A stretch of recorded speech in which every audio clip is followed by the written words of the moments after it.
Embarkation Day is a day most first-timers quietly ruin their cruise. Not at a port stop, not somewhere in the middle of the ocean, right at the very beginning, before the ship moves an inch. The first few hours on board set the tone for the whole week. Get them right, and everything after feels easy. Get them wrong, and you spend 7 days playing catch-up. 7 mistakes cause almost all of it. And number 7 is the one people keep walking back into cruise after cruise. Stick around, because that last one costs money every single time. Number 1, heading straight to the main buffet. You step off the gangway and you're hungry. And so is every other person who just boarded. The main buffet on Embarkation Day is the single most chaotic spot on the ship. Thousands of people flood it within the first 2 hours. Lines spill out of the venue and stretch down the hallway. Tables vanish the second someone stands up. The popular sections run out of food and get refilled slowly while you stand there. It doesn't feel like a vacation. It feels like a food fight with strangers. What almost nobody figures out until day 2 is this. The rest of the ship is dead quiet right now. The pool bar has 2 people at it. The outdoor grill on the upper deck has fresh food and open chairs. The specialty cafe has no line at all. So ditch the buffet on day 1. Eat somewhere quiet and actually enjoy the ship before the crowd catches on. The buffet will be there and perfectly fine for every other day. But day 1, skip it. The next mistake throws away the only window like it all week. Number 2, going to your cabin and waiting. The second they board, a lot of people make a beeline for the cabin. They want to drop the bags, get settled, and feel at home. The problem is the cabin is almost never ready before mid-afternoon. So they end up standing in the hallway or sitting on the floor outside a locked door. Meanwhile, the rest of the ship is wide open and almost completely empty.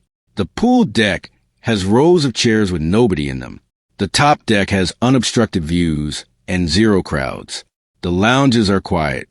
The bars are yours. This is the one time the entire cruise when the ship actually feels like yours alone. An hour from now, 8,000 people will have the same idea you do. So carry your day bag and go actually see where you're living for the next week. The cabin will be ready by the time you're done. It always is. But the specific window, a big ship with almost nobody on it, only happens once. Don't blow it waiting outside a door. The next mistake locks people out of the best spots for the whole week. Number 3, not making reservations in the first hour. Most cruise lines let you pre-book specialty dining, shows, and spa time before you even sail. And most first-timers skip all of it, figuring they'll handle it once they're on board. Here's what they walk into. The best time slots are gone within hours of boarding. By the time dinner rolls around on day 1, the popular restaurants are already fully booked for the entire week. The Saturday night comedy show is sold out. The couple's massage window you had in mind is taken. The first 2 hours of Embarkation Day are the single best time to lock all of that in. The ship's app handles most of it. There's also a kiosk near the atrium, and guest services can help with the rest. The whole thing takes maybe 20 minutes, and it buys you a full week of knowing exactly where you're eating and what you're seeing. Open the app the moment you board. Make those reservations before you do anything else. Then go enjoy the rest of the day. The next mistake is one people genuinely think is optional. Number 4, skipping or delaying the muster drill. Before the ship can legally leave port, every passenger has to complete the safety muster. This is not a technicality you can talk your way out of. It is required by international maritime law. Full stop. Most ships now split it in 2. You watch a short video on the app, then physically check in at your assigned muster station.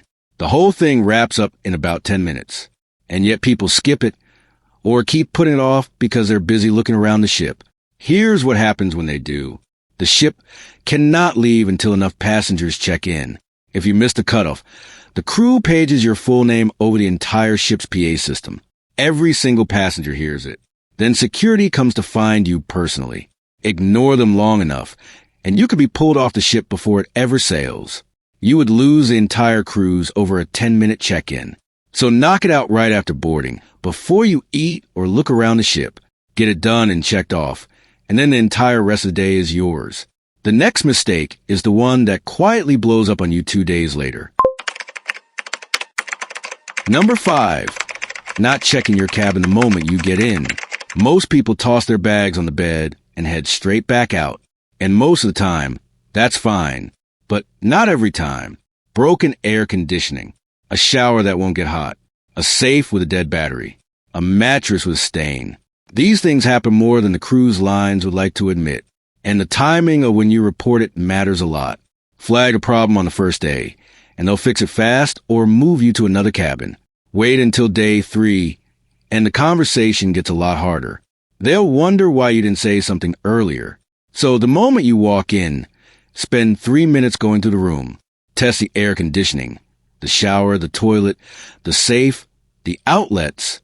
Try the balcony door and flip every light switch. If anything is off, call guest services right then, while you're still standing in the room. Snap a photo of any damage, so the timing isn't a debate later. 3 minutes on day 1 saves you a week of cold showers and front desk arguments. The next mistake costs most people over $100 without them realizing it. Number 6. Ignoring shore excursions until you dock. Most people don't think about excursions until the morning the ship pulls into port. By then, the best ones are long gone. The small group tours with the best guides fill up days ahead of time. The glass bottom boat, the zip line with the real view, the walking tour that actually shows you something. These are not available the morning you dock. The excursion desk on embarkation afternoon has no line and full availability. That same desk at 7 in the morning before a port stop has a line out the door. Half the options are already crossed off by then. So hit the app or swing by the desk in your first 2 hours on board. Pick your key ports, lock in what you actually want, and move on with your day. If you're planning to book your own tours outside the ship, do that research on day 1 too. Pull up reviews the night before, compare prices, and have your plan locked in before you dock. Showing up at a port with no plan means paying full pier price for whatever is still left. That's usually the worst tour at the highest markup. The last mistake is the one that drains people every single time they board. Number 7. Treating day 1 like the spending has already started. Embarkation day is statistically the day cruisers spend the most unplanned money. The ship is new, the energy is high, and everything feels like a good idea. The specialty coffee, the first round at the bar, the magnet at the gift shop right off the gangway. That shop is placed there on purpose. Time to catch you at your most excited. Then comes the harder stuff. The drink package salesperson at the atrium. The spa booking desk offering embarkation day deals. The photo package pitch before dinner. All of it lands hardest on day 1, because that's when you're least careful with the numbers. Before you buy anything, run it through 3 fast checks. Is it already included in what you paid? Can you get it cheaper on a port day when the spa drops prices? Did you already book it in advance at a better rate? Most of what gets pushed on you in those first hours is already covered or cheaper later in the week. So walk around, take it all in, and keep the wallet closed until you actually know what you're dealing with. That one habit on day 1 is usually the difference between a final bill that makes sense and one that ruins the last morning. So when you board your next cruise, keep all 7 in your head. Avoid the buffet and eat somewhere quiet. Don't wait outside your cabin door. Make every reservation within the first hour. Knock out the muster drill before anything else. Walk through your cabin and report any problems right away. Lock in your shore excursions before the crowd gets to them. And hold off on spending until you know what's already yours. Embarkation day is 8 hours from boarding to sail away. Most people waste 2 of them and wonder why the trip fell off by day 3. Use all 8. Tell me in the comments what your biggest embarkation day mistake was. And if you've cracked the perfect first day routine, drop it below. Subscribe for more cruise tips the booking sites won't show you.